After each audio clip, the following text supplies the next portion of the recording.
Hi everyone, welcome to Hoops and Hurdles. This is your girl Teresa. I know that it's been a minute. It's been a good minute, but hey, we are here. I am here. You are here because you're watching. And since I had some downtime, I was like, let me get on here and let my people know I am breathing. All is well. Everything is going good. And I just had to come and drop this podcast. Swift Shift. Obedience brings blessings. I hope you all are having an amazing summer. I hope you all are being safe. I hope you all are being, in a cool place, drinking water, staying hydrated, um, and not doing too much during the daytime, but kind of like just basically like enjoying the summer, but not overdoing it. Because this is a different type of heat. I know when I was growing up as a child, we could be outside all day during the summertime. And our grandmother mother put well, we had the water hose. But my grandmother, she had a store, so she'll freeze water in like a jug and sit outside for us. So we could be outside all day, but this is a different type of heat. So yeah, y'all make sure y'all stay hydrated, eat some popsicles or some ice cream or a snow cone, whatever you have to do to stay cool. But I just wanted to come and talk to you all, man, about swift shift. Obedience brings blessings. Man, this has been an amazing journey of mine. And I just want to say, God get the glory. This ain't even about me. It's about how God would come into your life if you let Him and just change your life. He already told me last year where I was. I was not going to be in the same place this year, but I didn't know it was going to be a swift shift. And it was definitely a swift shift, y'all. Um, if you haven't also if you have not received my book, I have the you see down there the little banner that's strolling. My book is available on Amazon called Resuscitated from Pain to Purpose. It's only $20. You eat $20. So if you want to know more about me, my background, um, just me personally and the things I have overcome, how God has brought me out of some things, go purchase my book. Like I said, $20. You eat $20. So, um, and if you would like a personal signed copy from me, you can message me through Facebook or you can message me through my Instagram, Hoops and Hurdles. You can message me if you want a signed copy. The signed copy will be 25. Um, but yeah, I just had to come and just talk to you guys about how God is really just showing His hand in my life, and I know if He do it for me, He could do it for you guys. Um, so I want to say about mm, May, April, May of this year. Um, well, first it started off as a dream. I'm gonna say that. I think it was like the end of last year, the middle of last year, or something. It started off as a dream. And I remember seeing this big white light, like walking past me, but I seen myself behind this light, lifeless. And I remember asking a friend, but we no longer friends. I remember asking her about the dream. I was like, "Hey, what does this mean?" I was like, "I seen this white light, and it's like the light was carrying me, but I was lifeless." And she said, "It seems as though God is removing the old you and a new you is right." And I was like, oh wow. I never, looked at it like that. And I knew Psalms 23 kept sticking with me. For some reason, I've been saying Psalms 23 for about 2 years. Every day, every night, I have to say Psalm 23. And it resonates every time I say it. And then he incorporated the Lord's Prayer. That comes, and I'm like, Lord, what are we doing here? Not knowing that I was in a butterfly. Um, you know how you have butterfly effect. You know how you have the what you call it, the shell, the cocoon. And while you in that cocoon, God is doing all His work. You know, you're blossoming, you're trying to form in there, you're transforming, everything is working all together in this cocoon. And that's what God had me for the past 2 years in a cocoon. um transforming me, isolating me, pruning me, just doing what we have to do to me in this cocoon. And then like after a while, the cocoon just started to open. And then I started to come out of this cocoon like a caterpillar. And just all still on my feet, still trusting God in this process, still in, the wilderness, still in this transformation, still in this isolation, just trusting God, man. And it was just like, God, I remember I used to always have my house dark. And I remember God saying, take them curtains down, bring light into your house. Do this, do that. Bring me in your house. Invite me in. And I invited God in. I invited God in. And I just remember, like I said, I don't know if you've seen my previous live where I was like, I just binge watched the Anointed Paid Sisters. I binge watched everything from their music to their blog to whatever they had, whatever. I just binge watched them. And I read my word. I still read my word. I write, I journal, I talk to God. Y'all, it's okay to talk to God. I'm telling you, I talk to him like somebody in my house, but I don't care because he's invited, he's welcome in my house. I really feel like when you walk into my house, it's like holy ground because God is here and I want him here because that's my protection. That's my father. That's who brought me out. That's who covers me. That's who shields me, protects me, and loves me unconditionally. He's a man that he shall not lie. His words do not return to him void. What God has promised you and me, he wants to give us those things, but it's up to us to invite him in. It's up to us to say, I surrender, I accept. Go, Lord, have your way, But anywho, as me being in my little caterpillar stage, I was going through that. I was, basically trying to build my relationship with God. I was not focusing on things that was around me. I was focusing on what God has for me. And I remember about May, I was going for this job position on this former job that I used to work, but I am no longer there. And I remember these people came to me personally. They didn't email me, y'all. They came to me personally just to tell me in my face that they did not give me the job. And the flip part is they gave the job position to somebody who had less experience than me. And the only thing they could say was this person was bilingual. But me looking outside the box, I'm like, okay, y'all got people in higher positions who is not bilingual, but they're in those positions. So y'all not gonna play me with this foolery. And y'all, I'm telling y'all, that was the second time that it happened to me on a position since I've been here in Texas. And that hurted me so bad because I'm like, God, why does this keep happening to me? Like, what is happening here and why? And I remember God just telling me so clear, don't go to work tomorrow. And it happened to me on a Thursday. And the next day was that Friday. And I remember God telling me so clear, don't go to work tomorrow. And he did me like that before. I'm telling y'all, if y'all would just listen, get in position to hear God, God will fix you. And he did me like that on the last job. When they did me like that, they overlooked me for a position and gave it to somebody with less qualifications than me. He literally told me to take off a whole week on the job. And I was like, a whole week? He was like, do what I say. I took off a whole week. And in that whole week, when I took off, I had like 2-3 job interviews that 1 week.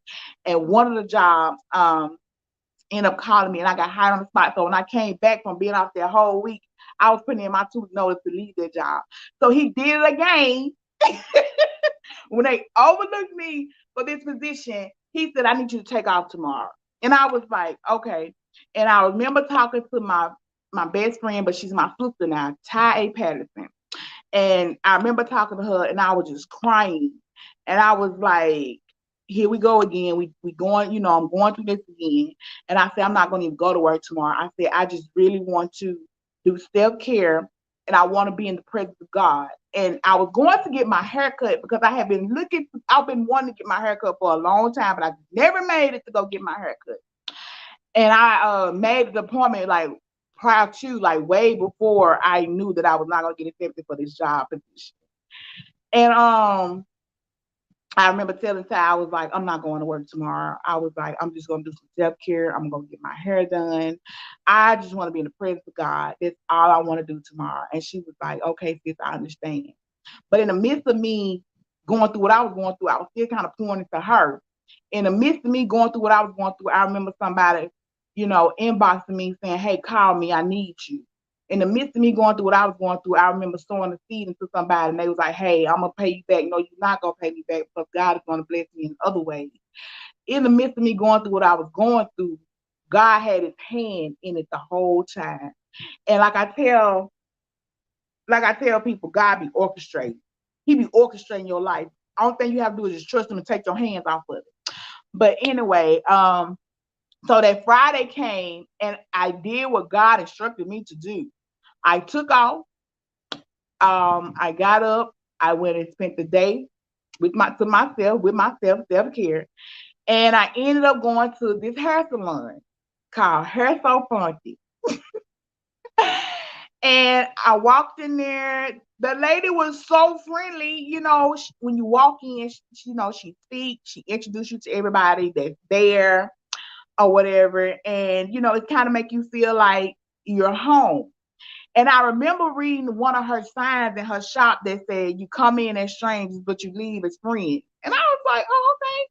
And of course, I'm seeing Bible, quote things all over the place. And I'm like, oh, okay, because, me and God, we like this. We like this. We ride or die. And I remember getting in her chair and she had gospel music playing.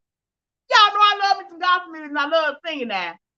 So I remember getting in her chair and got some gospel music playing. I'm in the church, just singing and bouncing, and I got all this weighing on me. Like, I'm still distraught about what just happened to me, but yet and still, I'm worshiping God. I'm still singing. Yet and still, I'm moving on because I've learned over the years to just suppress things and move forward and not dwell in it for so long because I knew, God, if you is in it, you're going to get me out of these. You orchestrate some things. And I remember sitting there and she was taking her time, and my haircut was simple, but I know that she was just taking her time doing my hair. And I was like, dang, my hair that bad. I'm like, why is she taking so long doing my hair? Y'all not knowing God is orchestrating. God's hands is in this. God is orchestrating. So finally, after it was just me and her in the shop, she was like, I gotta talk to you. Now, mind y'all, I don't know. I never knew this woman. This is my first time seeing her. Never had a conversation with her. Nothing at all. And she's like, I have something to tell you. I gotta talk to you. And I'm like, yes, ma'am. I'm thinking of something about my hair because I knew, I got stuff going on, but it is what it is. But it wasn't that. God had spoken to her to speaking to me, and the things that woman told me while I was sitting in her chairs. Because we end up coming from the styling chair to the wash chair back to the styling chair. But the things she told me that God was telling her, didn't nobody know but me and God. So I knew then God is here. So remember when I told Ty that I just wanted to do some self-care and I want to be in the presence of God. God met me at that shop. God met me at Hair So Funky. And when I say the things that nobody knew but me and God, this woman was pouring back into me, I was like, wow. Wow. And before I left that shop, y'all, I felt so free. Not only from my hair, but just free physically, mentally, emotionally. I just felt free. And I was like, God, you met me at a hair salon. I was like, you heard me when I told Ty. You knew what you was doing I just never. I was like, God be blowing your mind. I'm telling y'all, if you walk with Him, God will blow your mind. And He blew my mind that day. And I kid y'all not, ever since that day, I started going to her church. She's a pastor, and I started going to her church. And it was like God would just tell her things to tell me. And it was like my life was just moving swiftly, swift. Like everything she said God was telling her to tell me. It was just, I'm telling y'all, everything was happening so fast. Everything was happening so fast. And I'm like, I see stuff like this on TV. But I never thought it was real. And I never, I see people say, these are, somebody said this to me and it happened. But I never knew it would happen to me. God loved me that much. He was like, it's time for you to fly. You have been in the caterpillar stage for a while. You were stuck. You were stagnant. I had to remove people out your life. I had to put you in a position where you can hear me and worship me, surrender to me, and know that I got you. Know that I am who I say I am. Know that I am God. And when I say everything she spoke over me, it has happened. And the new job, the new car. And it was just like, man, I'm just getting overwhelmed again in a good way, just thinking about how God just turned that thing. It was like, she was like, so I remember people getting new cars who was attending her church. And she was like, you might well go get what you want. I ain't never tell this lady or nobody that I was looking at give me another vehicle. And that's just a tradition I do for myself when it's getting close time for me to graduate. I always get myself a new vehicle, but I ain't never tell I was trying to get another vehicle. I ain't told nobody I was trying to get another vehicle. But God knew what I wanted to do. And I remember her saying, you might well go get what you want. And I remember going to work and I asked one of my coworkers, I said, should I get a Range Rover, or Acura, or Infiniti? Like, I don't know. And he was telling me about each vehicle. So I ended up going to get. Went to the car lot. God met me there. Drove off the showroom floor. And what I wanted. What I had asked for. Then she came back. She said, so not even thinking about moving. But I knew I had put this job application in on this job. I remember having an interview on this job, but I wasn't hearing anything back from the job. So I remember her asking me after church one Sunday, she said, so when are you moving? What are you talking about moving? I'm not moving. Y'all kids, y'all not. One day I was leaving work. Because I was leaving work, I was going to handle some business. The job called me. The job called me and was like, hey, actually, Allison, no. She asked me when I was moving. I always wanted to move out of Austin, but I just didn't know where I wanted to go. And I was like, well, I'm going to go and fill out apartment application here, look at these apartments. And on my way to go look at these apartments in a specific area and this specific location, the job called me. Y'all, I went in this blindsided. I didn't know what the salary was. I didn't ask about a salary. They didn't tell me a salary. I just trusted God when I just was like, okay, I'm going to take this interview or whatever it is. Because I took a pay cut for this last job. I took a huge pay cut for this last job, but I never lacked. God was in it. God orchestrated. And plus being obedient. Because there's a lot of things God was asking me to do while I was in those seasons, y'all, while I was in that cocoon. God was asking me to do a lot of things that did not make sense to me. And I was like, God, how is this making sense? These folks don't know me. It was just things that God was asking me to do. And sometimes God asks me to do things that it don't make sense. But it just because it don't make sense to the corner mind don't mean that God does not have a plan for it. So when God asks you to do something, you have to just be obedient and do it, because in obedience comes blessing. And even though the things that he was asking me to do was not making sense, I knew that something was going to come out of this. It's not making sense now, but it'll make sense later. But just be obedient and do it. And that's what I was doing. In those stages, no process, I was being obedient and doing things God was telling me to do. Even fasting. I would ask God, I'd be like, I want to fast. He'll give me a meal, but I'm like, ooh, right before all this stuff started happening, I did a fast. I did. And I was like, I'm gonna do 3 days. He said, no, you're gonna do 7. I was like, we finna do what? And I like prior before that, I had already had did 3. And I had did 3 with this young lady named Lena. I did it with her. And so before it was time for me to transition or this swift shift came, I was gonna do it. I did another fast and I was gonna do 3 again. He said, no, you're doing 7. I was like, okay.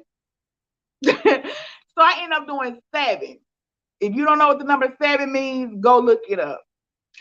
And so but anyway, on my way to go look at these apartments or whatever, or these house or whatever that God had told me to go look at, I got a call from the employer, and they was like, "Hey, we want to bring you aboard. When can you start? This is your salary." It was just hearing my salary for me, and I was like, "Wait, what? What's my salary? Okay, bet."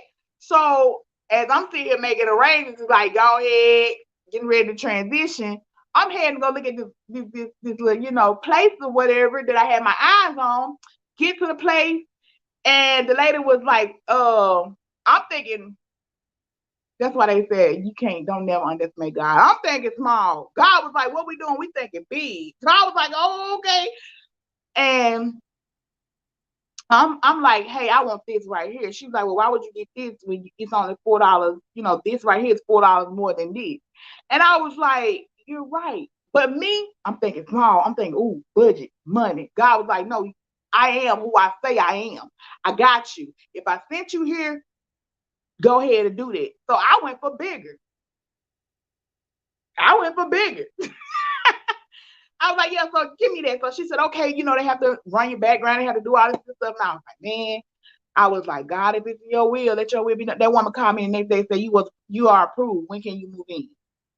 So it was like the job, the house, and then let's rewind. It was like the car, the job, the house, and see, remind you, I'm still working at this place where these people don't overlook me for somebody with a less position. But see, God will make your enemies your footstool. God will show himself in front of those who don't think you qualified. Because when I rolled up in, they like, oh, your other job must be paying you good. You got this type of vehicle. I know God. You cannot outbeat God. You cannot touch God's anointing. You cannot touch God's child and don't think that he's not going to spin the block. Period, poo, as y'all say. But anyway, like all this stuff was happening like back to back. So it's like, that's why I said swift ship. It was like boom, boom, boom. So as all this stuff was happening, I'm like packing. I gotta pack. I gotta get moved. I gotta transfer this over. I gotta transfer that over. Everything was happening so fast. And yet I'm still covered by this amazing Pastor Felicia. And I remember my moving day, I was just so tired. I was just so tired. And I was getting my hair done that Pacific Day, and she felt me. And just when she touched my head and prayed over me, y'all, it just was like everything was just lifted. And it was like school, that's rolling.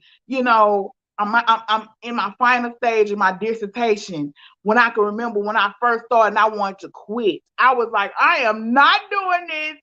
Who told me to come get do this dissertation? I'm not doing this. This is crazy. And God was like, if I brought you to it, you're going to get through it. And here I am in my final stage of my dissertation. And it's just like, I'm here in my new location, my new house, all things new car, new job, new look, all things new. Because why? When I was in that cocoon, being transformed, isolated, pruned, healing, God was orchestrating. God was mending things together. God was just making me whole again. And it just was like when I became that caterpillar, I'm building a relationship with God. I'm seeking God. I'm running after God. I'm in the wilderness. I'm still trying to keep my eyes on God. I ain't trying to be Peter and turn around and then sink. Like, I'm trying to stay focused. It was just And to finally, I just said, I need self-care and I just want to be in the presence of God. And God met me in that shop. And when God met me in that shop, my life did a whole 360. And God is still doing some things. And it's just like, if you don't know God, you better get to know God, literally. And if you know my story, you know I'm a motherless child, I'm a fatherless child. I was abandoned, I was molested, I was abused mentally, physically, sexually. Like, we want to be real, I really felt like a Joseph in the family. I felt misplaced. I felt out of place. I always knew I was different, not because who my mother was. I knew I was different. And I tell people all the time, just because you're born in it doesn't mean you have to stay in it. If it's toxic, it don't matter who it's coming from or where it's coming from. If it's toxic, get out of that. It's just, and where God has me now, it's amazing. It's just a peaceful feeling. It's freedom. It's it's just awesomeness. And I'm just so excited. I'm really ready to start writing my next book, and but I really want to get over the PhD. Since we there, we almost we there, we almost there. Like, but God has brought me a whole family. I don't care who get offended. I don't owe nobody nothing. I don't owe nobody a dang thing. God has bought me a whole new family. God has bought me a mother. God has bought me a dad.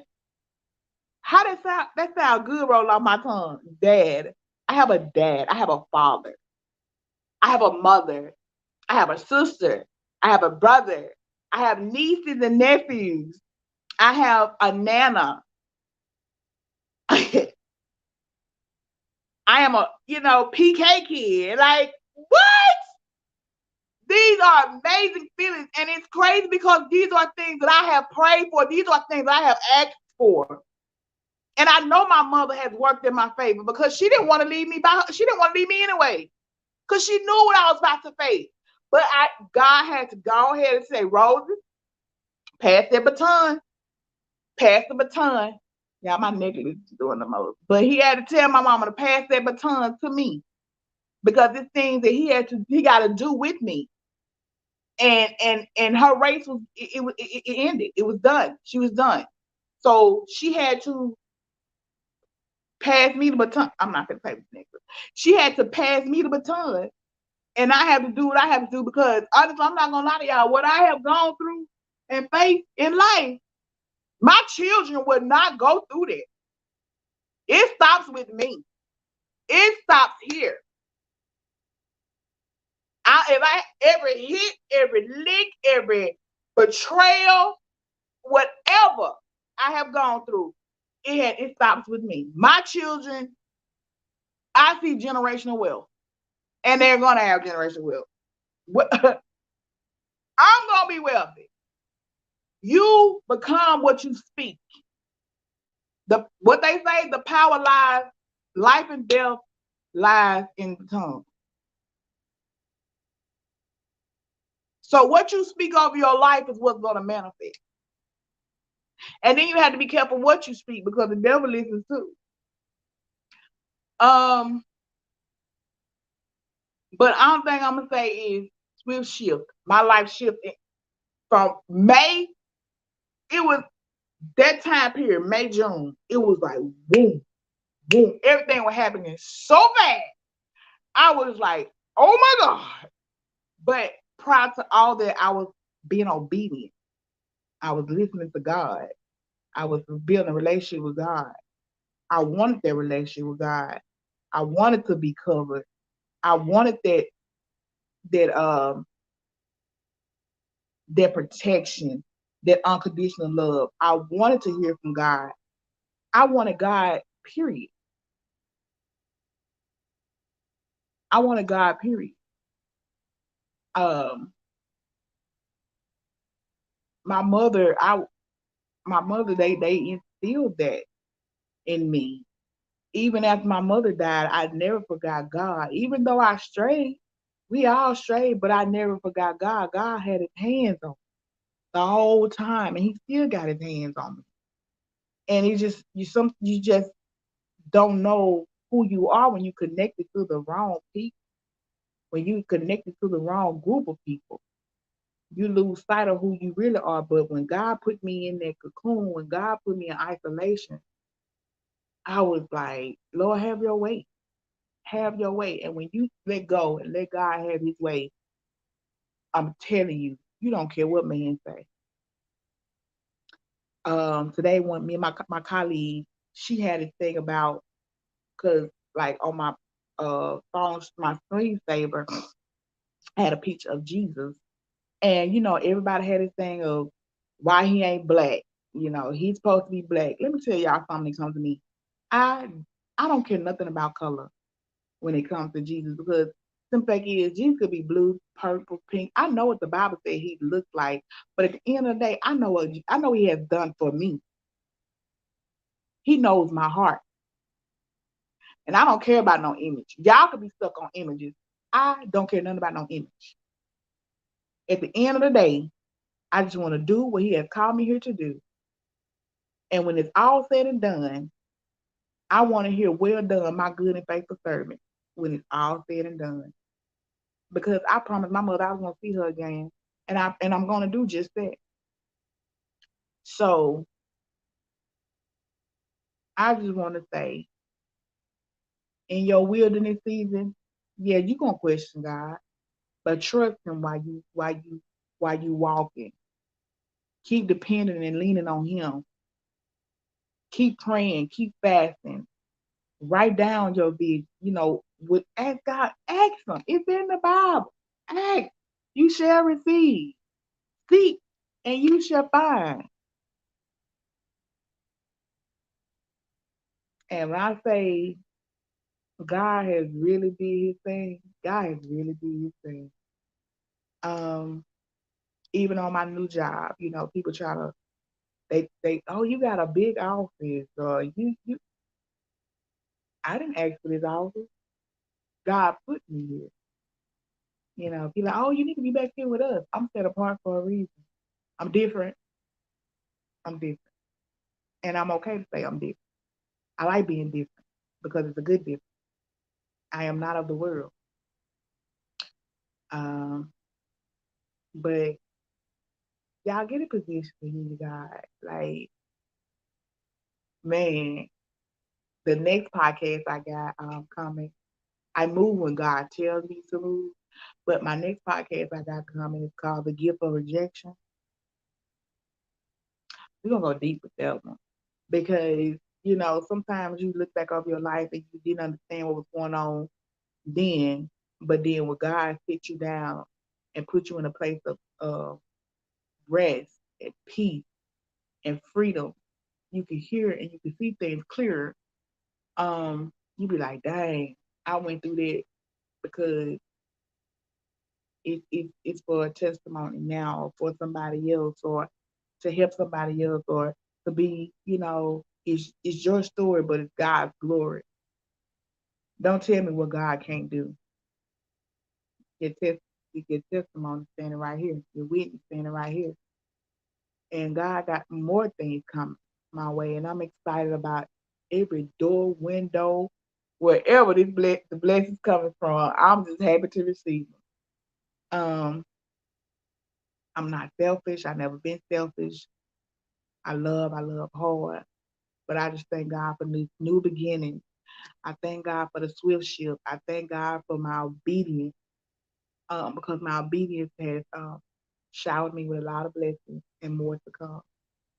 And I just want to say, if you don't know him, get to know him. Jesus is the best thing that ever happened to me. And I'm just happy to be a part of the kingdom. I'm just happy to be his daughter. I'm just happy to be genuinely loved by people who really do love me. And it's just an amazing feeling to have someone to call mother and someone to call father, and they see me as their daughter. It's amazing. But yeah, I gotta get off of here. I just had to come and be obedient and do what God told me to do, do this podcast and inspire somebody else and encourage somebody else and uplift somebody else and to let people know that God is real. God is, He wants you to invite Him in. He wants to be a part of your life. He wants to uh, orchestrate your life. He wants you to surrender. Um, Even when your life is like it's in chaos, just surrender and give it to God. That's what He wants you to do. Like He ain't gonna put no more you than you can bear, but you just can't give up on Him because He's not gonna give up on you. He didn't give up on me, even though sometimes I was trying to take myself up out of here. I was like, yeah, I'm going to head on out. Like it's many occasions I had where I was like, yeah, I'm head on out. But God was like, no, because it's a calling on your life. I got something for you to do. And don't worry about what man say. God is bigger than man. God is has the last and final say so. Keep pushing. Like I said, continue to lean and depend on God. And no matter what the situation may look like, God is in control. I love y'all. Thank y'all for tuning in to Hoops and Hers. Until next time, this is your girl Teresa. And I'm out.